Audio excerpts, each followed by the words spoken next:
시청자 여러분 안녕하십니까? VOA 모닝뉴스 시작합니다. 윤석열 한국 대통령이 자체 핵보유 가능성을 언급한 것을 핵무장을 원하는 한국 국민들의 목소리가 커지고 있는 것을 반영한 것이라고 미국 전문가들이 분석했습니다.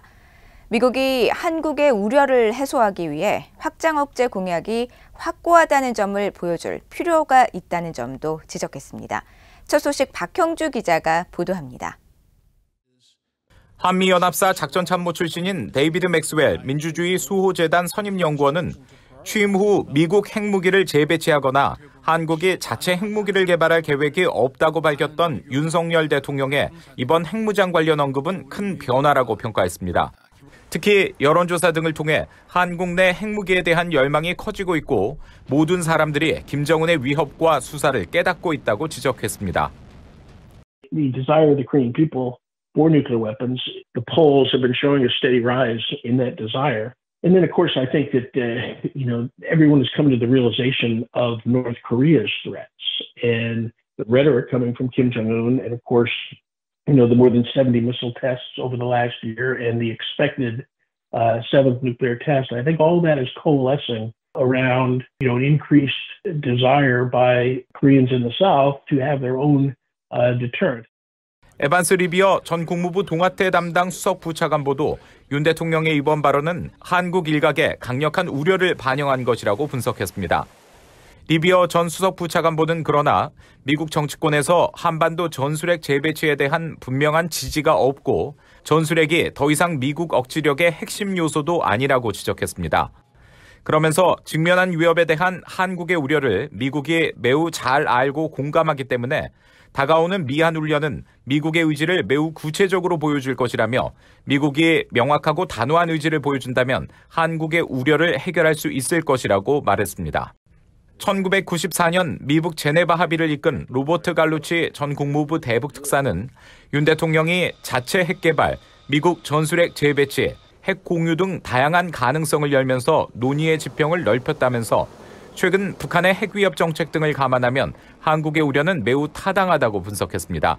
갈루치 전 특사는 그러나 북한의 핵무기가 미국의 확장 억제를 약화시킨다는 일각의 주장에는 동의하지 않는다면서 소련과 러시아의 핵무기에 대응해 미국이 북대서양 조약기구 나토 국가들에게 60-70년간 확장 억제를 제공한 데 대한 동맹국들의 신뢰를 강조했습니다. I think there's a reason for South Korea to have faith in American assurance. My own personal view is that South Korea's security would not be enhanced by the acquisition of nuclear weapons. 토머스 컨트리맨 전 국무부 군축 국제안보 차관 대행은 한국 핵무장의 비용과 위험은 이득을 훨씬 넘어설 것이라고 지적했습니다. The costs and the risk of reintroducing U.S. nuclear weapons to South Korea for the first time in more than 30 years, or even worse, breaking out of the Nuclear Non-Proliferation Treaty, would outstrip by far any perceived military or security value. The ROK is best protected by its own strong conventional deterrence, by its alliance with the United States and Japan, and in the extreme case, by U.S. extended deterrence that includes nuclear weapons. 컨트리맨 전 차관 대행은 그러면서 핵무기 추가로 한국의 안보가 개선되지 않는다며 한국의 명성이 손상되고 경제적 결과를 초래하며 다른 국가들과의 관계도 영향을 받을 것이라고 우려했습니다. VOA 뉴스 박형주입니다.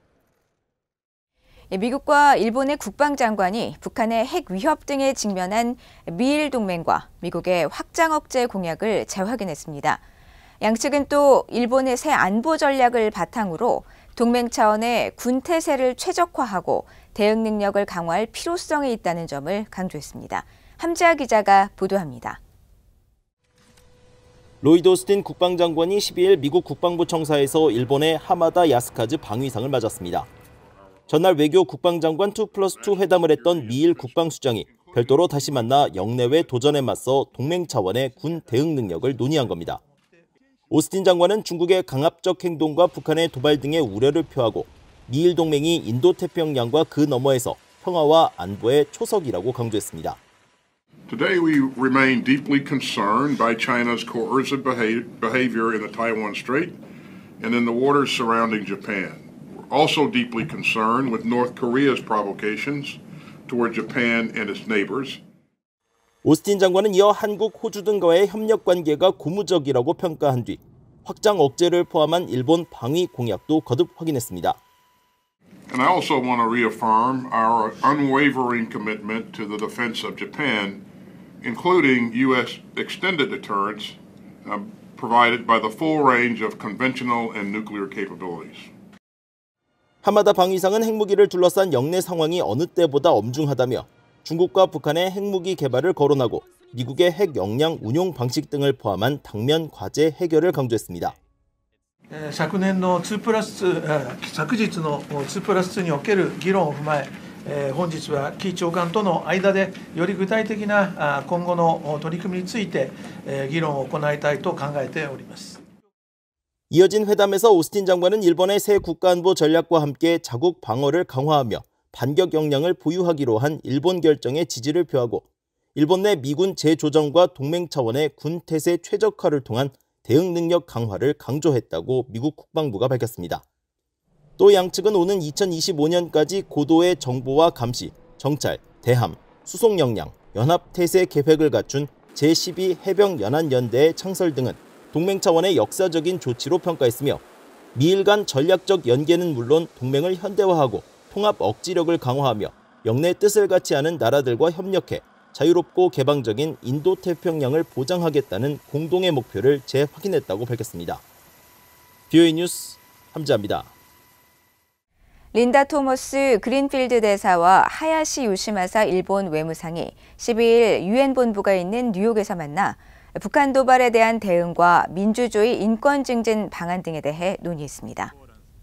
토머스 그린필드 대사는 이날 북한 미사일 문제를 비롯해 국가 간 법치주의를 주제로 열린 안보리 회의 이후 하야시 일본 외무상을 만나 일본의 안보리 비상임 이사국 임기를 축하했다고 유엔 주재 미국 대표부가 밝혔습니다. 그러면서 양측은 국제 평화와 안보 유지, 인권과 민주주의 보호 증진 등 공동 가치를 기반으로 안보리 안팎에서 양국 동맹과 긴밀한 협력의 힘을 재확인했다고 전했습니다. 또 영내에서 북한의 긴장을 고조하는 위험한 행동, 러시아의 우크라이나 침략, 유엔 개혁 등을 비롯해 수많은 국제적 도전에 대응하기 위한 노력에 대해 논의했습니다. 북한이 도발 행보를 이어가며 미국은 물론 한국, 일본과의 외교에도 관심을 보이지 않고 있다고 백악관 고위관리가 지적했습니다. 미한일 3국은 북한의 도발에 단호하게 대응하는 한편 북한과의 대화에도 준비돼 있다고 강조했는데 함께 참석한 조태용 주미 한국 대사는 북한이 경제적 발전을 선택하지 않고 잘못된 길을 가고 있다고 지적했습니다. 이조은 기자입니다. 워싱턴의 전략국제문제연구소 CSIS가 개최한 대담에 참석한 커트 캠벨 백악관 국가안보회의 인도태평양 조정관은 현재 대북 상황을 북한의 도발 국면으로 규정했습니다. 그러면서 북한은 미국은 물론 한국과 일본이 제안하고 있는 대화에 응하지 않고 있는 문제를 지적했습니다. The situation that we're confronting a North Korea that continues provocative steps appears, at least at this time, disinterested in diplomacy, not only with the United States, but South Korea and Japan, and is on a very provocative path. 캠벨 조정관은 이어 북한이 어느 시점에선 도발 경로에서 나오기를 바라지만 현재 시점에선 그런 징후를 전혀 보지 못하고 있다면서 북한 문제에 대한 미한일 3국 노력의 중요성을 강조했습니다. I think what we've also seen is a substantial step up in not just U.S. ROK preparations and deterrent efforts, but also with Japan as well. You will have noted that the three leaders met in Cambodia in November, and at that time they took a very strong stance on maintaining deterrence and our firm response to the provocations. 캠벨 조정관은 또 북한 문제에 대한 워싱턴 조야의 분위기와 관련해 미국이 시도한 많은 전략이 무시됐기 때문에 일부 좌절감도 있을 것이라고 평가하면서도 북한 도발에 대한 미한일 3국의 단호한 대응과 함께 북한과의 대화에 준비되어 있는 것도 중요하다고 강조했습니다. 대담에 함께 참석한 조태영 주미 한국 대사도 현재 북한 상황에 대한 캠벨 조정관의 평가에 동의하면서 북한 지도부가 잘못된 길을 선택하고 있다고 지적했습니다. North Korea has an option to choose economic development as an important part of their future. And that's good for North Korea, good for the North Korean people, good for North Korean people's human rights as well. Instead, North Korean leadership unfortunately is choosing the wrong path. 조 대사는 특히 김정은 위원장은 주민들에게 핵역량 달성 약속은 어느 정도 지켰다고 할 수 있지만 경제적 발전에 대한 약속은 완전히 실패했다고 비판했습니다. 조 대사는요, 우리가 북한의 핵 문제 전반에 대한 해법을 추구하는 동안 인권도 이런 노력의 필수적인 부분이 돼야 한다면서 북한 인권 개선을 위한 노력을 강조했습니다. VOA 뉴스 이존입니다. 미국과 한국, 영국 등에서 활동하는 인권단체들이 12일 윤석열 한국 대통령에게 한국에서의 대북정보 유입 활동이 일정 부분 가능하도록 대북전단 금지법의 해석 지침 변경을 요구하는 공동 서한을 보냈습니다. 서한 전달에 참여한 단체는 한국 내 북한 인권단체인 전환기 정의 워킹그룹과 미국의 북한인권위원회 HRNK, 영국의 진검다리, 캐나다 한보이스 등 9개입니다. 이 단체들은 서한에서 대북전단 금지법이 기본적 인권, 특히 세계인권선언 제19조와 시민적 정치적 권리에 관한 국제규약 제19조 제2항에 따라 어느 매체를 통해서든 국경에 관계없이 모든 종류의 정보와 사상을 추구하고 접수하며 전달할 자유를 포함하는 표현의 자유를 존중할 한국의 국제법상 의무와 부합되지 않는다고 지적했습니다. 그러면서 한국 정부의 행정 조치만으로 대북전단 금지법의 폐해를 최소화할 수 있다며 주무부처인 통일부에 해당 법률에 대한 해석 지침 변경을 촉구했습니다. 앞서 한국통일부는 남북관계 발전에 관한 법률을 개정한 이른바 대북전단 금지법의 해석 지침을 2021년 3월 제정하면서 한국에서의 대북정보 유입 활동 등을 원천적으로 막았습니다. 북한 정부가 지난해 미사일 발사 등 무기 개발을 우선시하고 코로나 관련 제한 조치를 계속 유지하면서 주민들의 기본권을 침해했다고 국제인권단체가 비판했습니다. 국제인권단체 휴먼 라이츠 워치는 12일 발표한 2023 세계 보고서에서 북한은 세계에서 가장 억압적인 국가 중 하나라면서 이같이 밝혔습니다. 특히 3대째 북한을 통치하고 있는 김정은은 고립과 억압, 사상 통제를 강화하고 고문과 무단 처형, 부당한 감금, 강제 실종, 또 강제 노역으로 위협해 주민들을 복종시킴으로써 코로나 사태에 대응했다고 지적했습니다. 보고서는 또 한국의 북한 인권 정책과 관련해 윤석열 대통령은 취임 이후 북한 인권 증진과 관련한 정부 입장을 강화했다면서 오랫동안 공석이던 북한 인권 대사를 임명했다고 소개했습니다. 이상으로 VOA 모닝 뉴스를 모두 마칩니다. 시청해주신 여러분 고맙습니다.